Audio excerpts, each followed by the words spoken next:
ইংরেজি একদমই কঠিন নয়, শুধু সঠিক পদ্ধতি জানতে হয়। Hello everyone, welcome to my channel. I am Arjun and you are watching English with Arjun Roy. চলো আজকে আমরা এক ঝলকে গোটা টেন্সটা আমরা একবার দেখে নেব। চলো প্রথমেই প্রেজেন্ট টেন্স, 2 নম্বর পাস্ট টেন্স এবং 3 নম্বর ফিউচার টেন্স। প্রেজেন্ট, পাস্ট এবং ফিউচার, বর্তমানকাল, অতীতকাল এবং ভবিষ্যৎকাল। প্রত্যেকটা টেন্সকে আবার 4 ভাগে ভাগ করা হয়: ইনডিফিনিট, কন্টিনিউয়াস, পারফেক্ট এবং পারফেক্ট কন্টিনিউয়াস। ইনডিফিনিট মানে নিত্য নৈমিত্তিক বা সাধারণ, কন্টিনিউয়াস মানে ঘটমান বা চলমান, পারফেক্ট মানে পুরা ঘটিত এবং লাস্ট ওয়ান পারফেক্ট কন্টিনিউয়াস, যার মানে হচ্ছে পুরা ঘটিত, ঘটমান।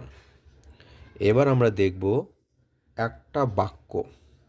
একটা বাক্যকে আমরা এই 12টা টেন্সের মধ্যে বসাবো।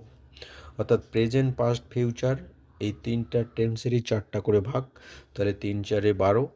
একটা বাক্য আমরা 12টা টেন্সের মধ্যে বসাবো এবং দেখব বাক্যটা কী রকম পরিবর্তিত হচ্ছে। চলো তাহলে দেখে নেওয়া যাক। দেখো, একটা বাক্যকে আমরা 12টা টেন্সের মধ্যে বসাবো। প্রথম, প্রেজেন্ট ইনডিফিনিট, সেখানে আই গো মানে আমি যাই। এই আই গো মানে আমি যাই, এটাকে আমরা প্রেজেন্ট কন্টিনিউয়াসে যখন বসাবো তখন হয়ে যাবে আই অ্যাম গোয়িং। এই বাক্যটাই যখন প্রেজেন্ট পারফেক্ট হবে তখন হবে আই হ্যাভ গন, এবং প্রেজেন্ট পারফেক্ট কন্টিনিউয়াস তখন হবে আই হ্যাভ বিন গোয়িং। তো চলো এবারে একই বাক্য আমরা পাস্ট টেন্সে বসিয়ে দেখি। আই গো, এটা যখন পাস্ট ইনডিফিনিট হবে বা সিম্পল পাস্ট হবে তখন হয়ে যাবে আই ওয়েন্ট। পাস্ট কন্টিনিউয়াস তখন লিখতে হবে I was going. Past perfect I had gone, এবং পাস্ট পারফেক্ট কন্টিনিউয়াস তখন হয়ে যাবে আই হ্যাড বিন গোয়িং। এবারে চলো আমরা ফিউচার টেন্স এটার ব্যবহারটা দেখে নেব। চলো, আই গো যখন আমরা ফিউচার ইনডিফিনিট করব তখন হবে আই শ্যাল গো মানে আমি যাব। Future continuous I shall be going. Future perfect I shall have gone, এবং ফিউচার পারফেক্ট কন্টিনিউয়াস তখন বলতে হবে বা লিখতে হবে I shall have been going.